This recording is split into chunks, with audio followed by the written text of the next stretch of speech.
Créée en 1840, l'entreprise du Vivier a toujours séduit avec ses cuirs. Après avoir fabriqué aussi des matelas, en 1989, elle s'est complètement orientée sur les canapés et autres fauteuils. Un choix payant puisque la maison Hermès fait partie des clients. Portrait d'entreprise avec Anne-Marie Baillarger et Laurent Gauthier. Ce carré d'assises est destiné à Hermès.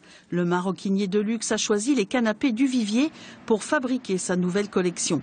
Ici, on n'utilise que des cuirs nobles provenant de jeunes bovins charolais ou limousins tannés au Pays Basque. Un vrai cuir, c'est une peau qui a juste été plongée dans un bain de colorant. Et quand le cuir a été plongé dans un bain de colorant, vous voyez ici l'épine dorsale. Tout ça, ce sont des caractéristiques naturelles qui prouvent que c'est l'aspect d'origine de la peau. Cette entreprise installée à la campagne dans le sud de la Vienne utilise les hautes technologies. Comme ici, cette machine à découper numérisée. Il en existe seulement 3 exemplaires dans le monde. 90 personnes travaillent pour les magasins de luxe français.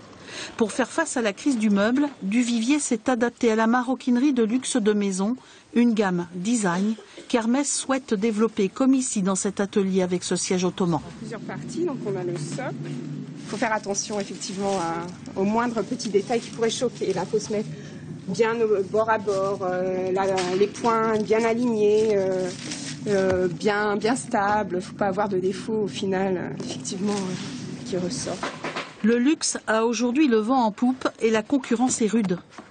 On dit qu'il y a de plus en plus de riches, c'est vrai, mais il y a aussi de plus en plus de fabricants qui cherchent à fabriquer pour cette clientèle-là. Pour rester en selle, l'entreprise va encore devoir se battre, car Hermès ne représente que 8% de son chiffre d'affaires.